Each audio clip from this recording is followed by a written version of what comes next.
Classic Restos is proudly brought to you by Shannons Insurance, where you can be a member of the Shannons Club, Pace Farm the Enjoyable Egg, Hare and Forbes Machinery House, and Gun Lake Quarries. When you own a few cars, you can only keep them hidden away for so long. So this week, I thought I'd get out the CM Chrysler to show you, along with a couple of others from the past as well, on this week's episode of Classic Restos.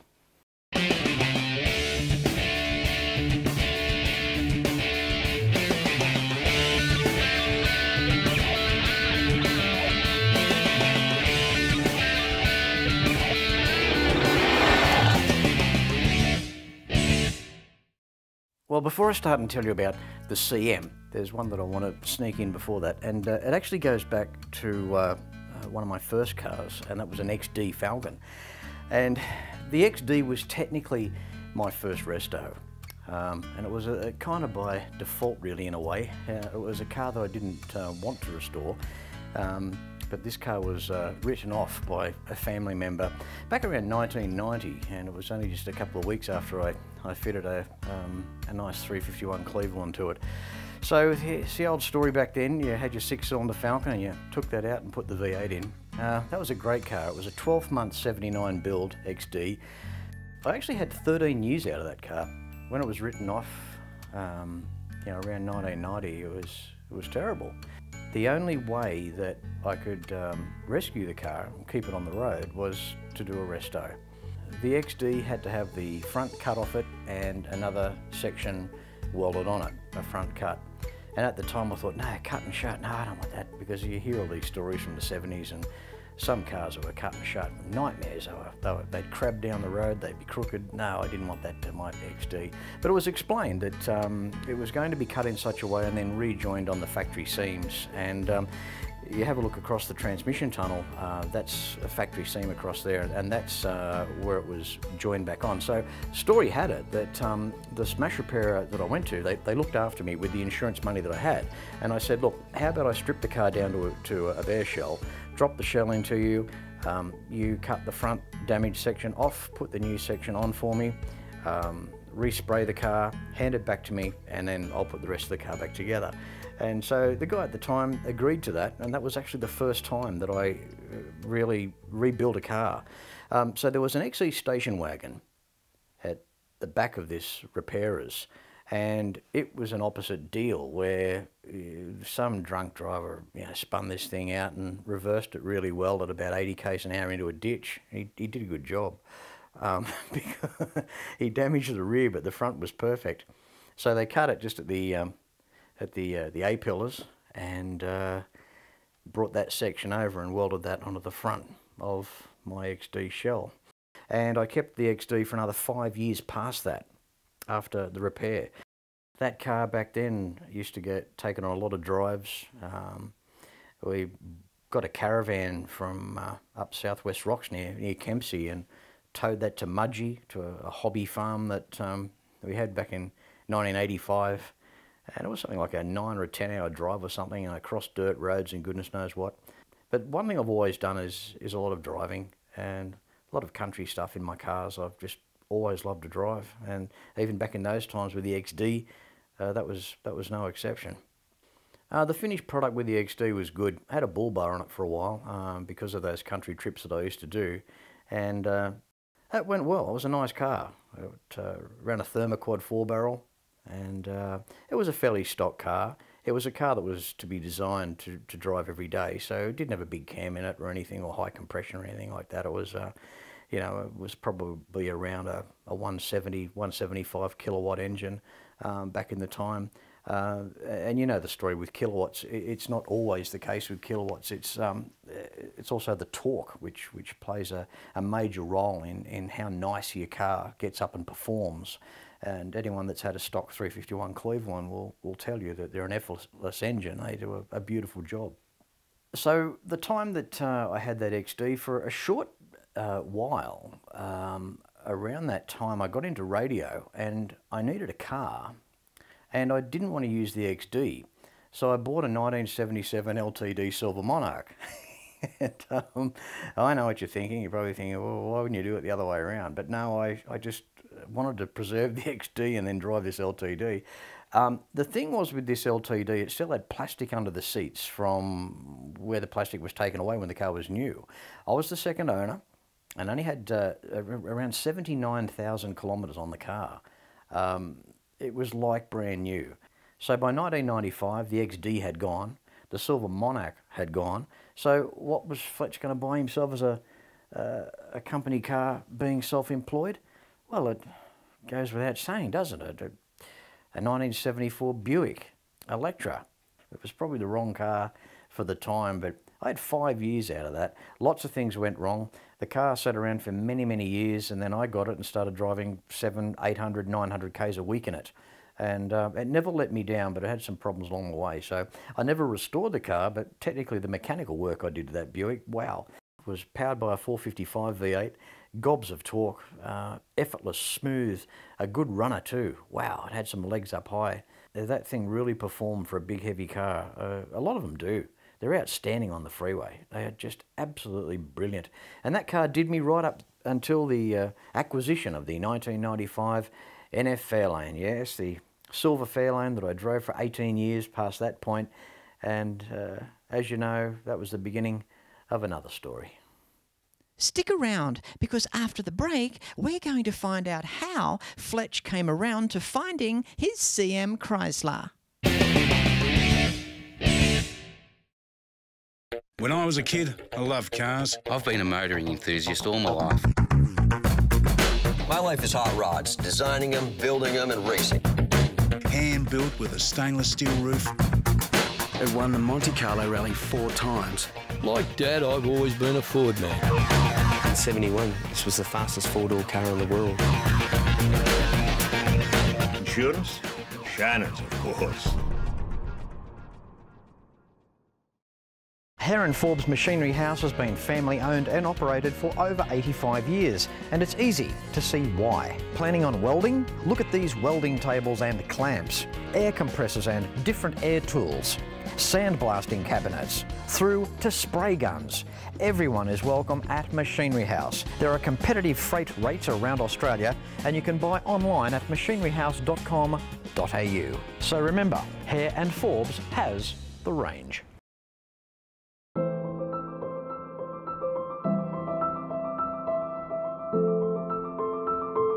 Story of the CM. How did I get that? Well, there's a bit of a twin connection with the CM, and how I came to acquiring the vehicle is quite unique.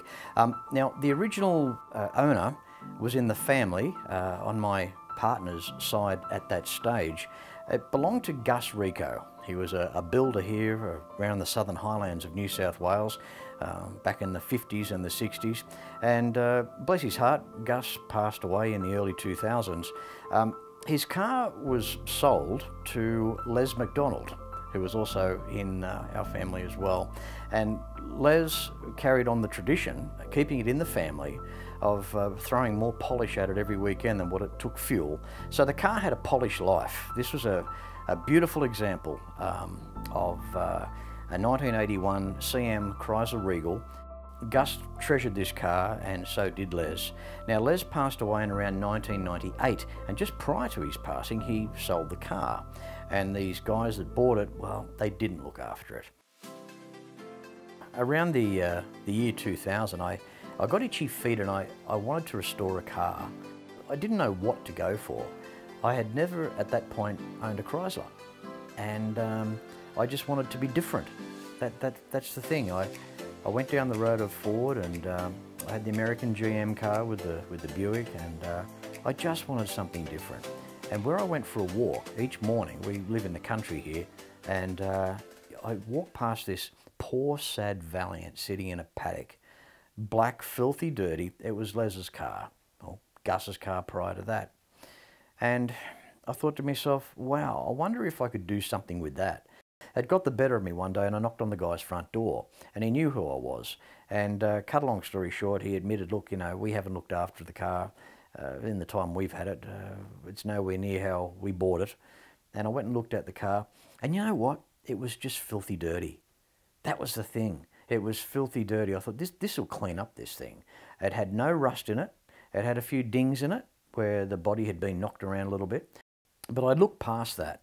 I thought, strip it back to a shell, take the carpet out, put new carpet set in it, looked around the interior. There was no real damage to the interior. About 4 days later, the car was taken to my place with 4 flat tyres, a bit of fuel down the carb. He put a battery on it and it fired up and it got round the block to our place. And so then the teardown process began. And wow, I thoroughly enjoyed that. This was a resto from the ground up. Taking it back to a bare shell was one thing. Then I decided to have it sandblasted, and I actually left the front panels on to get it sandblasted.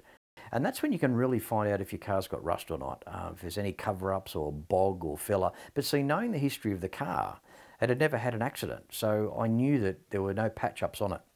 The car was then brought back home, and not professing to be a panel beater at all, a very good mate of mine, and still to this day, a guy by the name of Jeff Beasley, came around, I think it was 2 nights a week or something, and we worked in the shed till 11 o'clock those nights. And Jeff helped me with the body and got that right. Did a bit of panel beating here and there, and he did a really good job. He also helped me put it in high fill. And that was a great learning curve for me as well, learning the procedure of primer and high fill and then a guide coat. I can remember the car at one stage looked like it was something out of a war. This car really turned out brilliant. There's no doubt about it. I did make a mistake earlier when I said that Gus had passed away. Actually, Les had passed away at this stage. Gus was still around at this point, and he got to see the car at that stage. He passed away not long after that. It was also back in a time, I guess, where keeping cars original wasn't really on the horizon like now. I think maybe if you found that sort of car now, you'd keep it as is perhaps, but I think by changing it around, by changing the engine, I put a 360 in it. I thought I'll take the 265 out, take the Borg Warner 35 out, put a 360 in it, a single rail Borg Warner 4-speed, and let's give it a bit of a racy colour. And I went for the vermilion fire colour, which was obviously on the Phase 3 XY GT Falcon, because that's another thing, you punish yourself. What am I going to paint this thing? You know, am I going to go white? Am I going to go blue? And because it was a ground-up build and 2-pack paint done in a booth in town, it just turned out like a brand new car. And you can see now, all these years later, some, 17, 18 years, this car was done. And looking at it now, it's as good as the day it came out of the paint shop. It's an amazing car. It's a nice car to drive. It goes really well, and it's reliable. Now, all my cars are. You throw a few bucks at them initially, and all you do is oil changes and turn the key and start them and drive them. And that's what means a lot to me, just to be able to get in these cars and drive them whenever you want to. And I guess that sense of achievement of doing a restoration, and there's different levels of restoration, whether you just do mechanicals or you do body, you do the whole lot. You've got your custom category, how far do you go? And everyone, the people, if you've done any type of restoration at all, you'll know exactly what I'm talking about. And they're special, you know. I mean, everything was done on that Chrysler. I sent the bars away to get re-chromed. Suspension bushes, the control arms were painted. I did all that myself and assembled the car myself, did all the mechanical work myself. So basically body and paint, that's someone else's headache. And engine was built new, or rebuilt, the 360, and that turned up just with its heads on it and its intake, and then you bolt all the stuff around and drop it in the hole.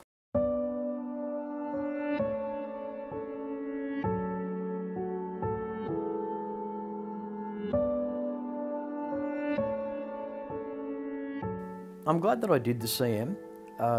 As I alluded to earlier, it's not a Charger. It's not the model that got the spotlight put on it from racing accolades. It's just a good, honest 4-door car. Something that you know the history of. No panel damage, no rust.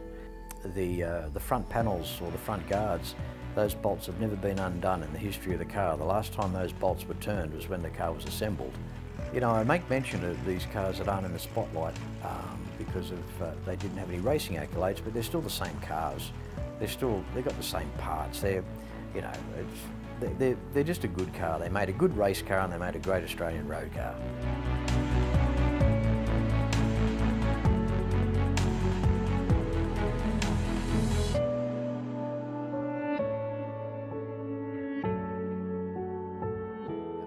And by 1981, the Australian automotive industry was really starting to make massive change. I think around 1980, 81 was probably one of the biggest changes, and that just made changes from there on in.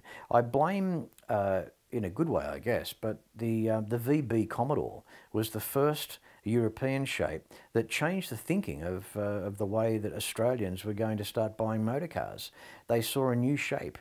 And then obviously Chrysler was pressured with the release of the XD Falcon coming out in '79, which was the European styling, retaining its older underpinnings from the earlier model Falcons. As robust as they were, they kept on going. They're a wonderful car. But Chrysler was stuck in that spot of financial, the Mitsubishi takeover of the Japanese not wanting to support a big car. The stylists were tired. They didn't know where to go from the shape of the CM. So I guess at the end of the road, the CM was a good, honest car, retaining a lot of American influence in an Australian design car, but it was at the end of its road. It just was. It had run its time. The Valiant had run its time from the early 60s through to 1981. And I guess it's pretty safe to say that as old-fashioned as the Valiant was by the time 1981 came around, the Valiant put up a fight before its demise. Next up, see the Chrysler up and running after a full rebuild, and as Fletch says, another one saved.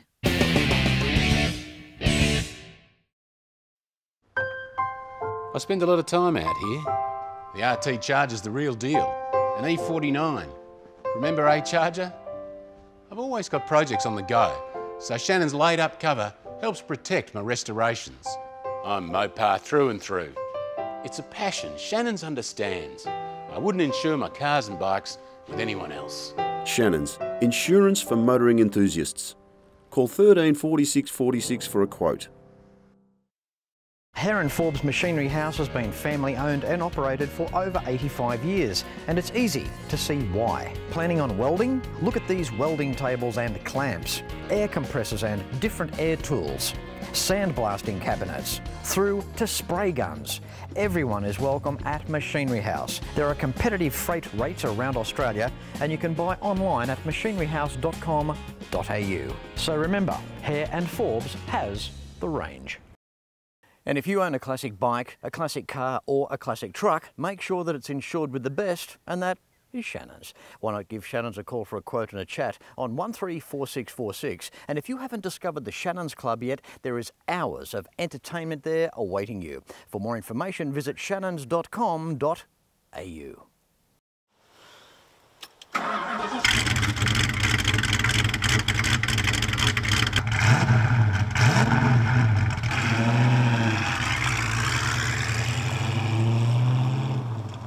Oh, the CM, it's a great car. What I love about it, you can just get in it, turn the key and just drive it. You just don't have to worry about a thing. The brakes are good, the cooling system's great. It's got a bigger than standard radiator in it, and the electric thermo fan. When you take that sort of stuff into account, drivability is just so much easier. You don't worry about stop and start traffic. You turn the key, go. It's a pretty healthy engine. It's around about 350 horsepower, 260 kilowatts. The camshaft's pretty large in it. It's a 550 lift cam, which at the time of build, I was told it's about as large as you can go with the hydraulic before you get into a solid, and I didn't want to go a solid.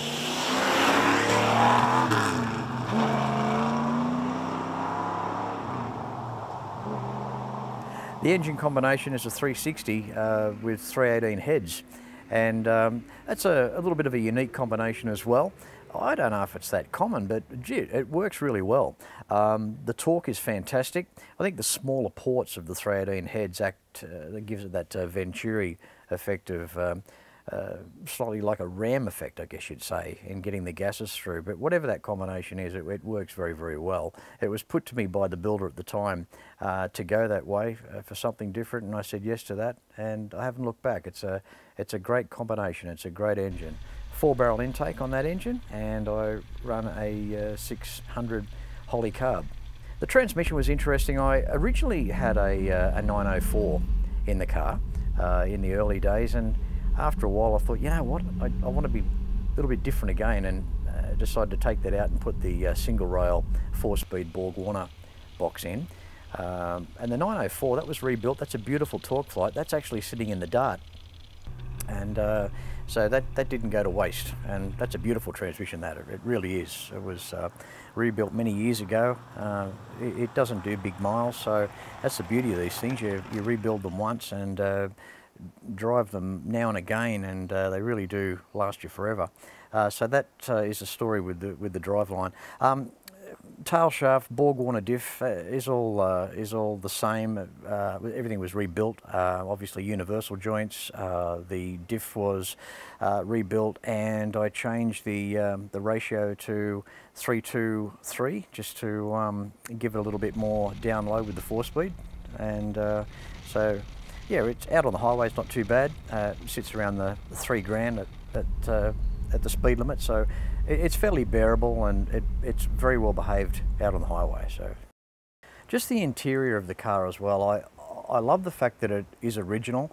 I had to do a little bit of work around the console, and rebuilt that and gave that to a trimmer to wrap a little bit of leather around, and he did a pretty good job there. But the seats, the door cards, dashboard is all original from 1981. Restoring a car can be exciting, whether you decide to do body or just mechanical, and these days that's what I do now. With whatever car I acquire now, I'm getting the original cars and just doing the mechanical side, leaving the bodies alone, just give them a bit of a clean and a bit of a polish, but just make sure that the mechanicals are all done. So you've got great brakes, you've got everything mechanically is just so important, because that's what's going to let you down, and when you're out for a drive, that's the last thing that you want. So that's what I do now with the cars I get from the States. In terms of a full-blown resto, I've done 2 of those, and I don't think I'll actually do another resto like that to that extent again. I'm just happy to get these other cars I have now, and like I said, do the mechanics on.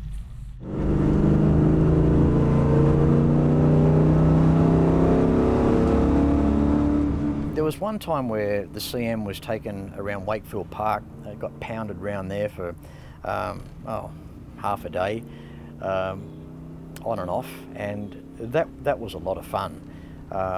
The tyres heated up nicely, got the marbles on the outside edges of the rubber, and it threw around there quite nice. It actually handled a lot better than what I thought. We're talking a street car here. It's got street tyres, street suspension. It's by no means set up to be a race car, but it was quite surprising the way it went round Wakefield. That 360 has always had a note of its own.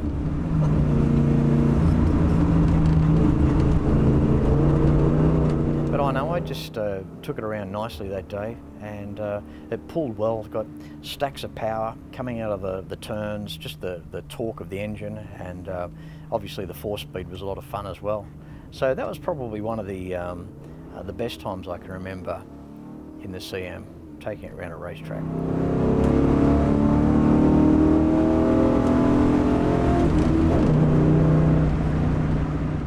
But if you've got a car in your shed, I guess you've got to sit and think about what's stopping you if you want to do a restoration, and how far you're going to go, whether you're going to do full body or just mechanical. But you really just have to make it happen. It's a reward to yourself if you have got a car. And even if you're watching this episode and you don't have a car, everything I try and do for Classic Restos is to inspire up-and-coming people into our motoring hobby as well. So not only maintain the people that we already have, but for new people to always come along. It's a great hobby, classic cars. It's a good, healthy, clean hobby, there's no doubt about it. You mix with like-minded people. The people that I've met through Classic Restos with classic cars is unbelievable. Some of my best friends here in this country and overseas are all through the classic car fraternity. So obviously it means a lot to me. It was with me as a little kid, being interested in cars, and yeah, I'm into my 50s now and it's still there. Well, I hope you really have enjoyed this week's episode of Classic Restos. A little about the CM Chrysler and a couple of other golden oldies thrown into the mix as well. As I say at the end of every episode of Classic Restos, no matter where you're watching the show from, until next week, please ride and drive safe. I'm Fletch and I thank you very much for watching.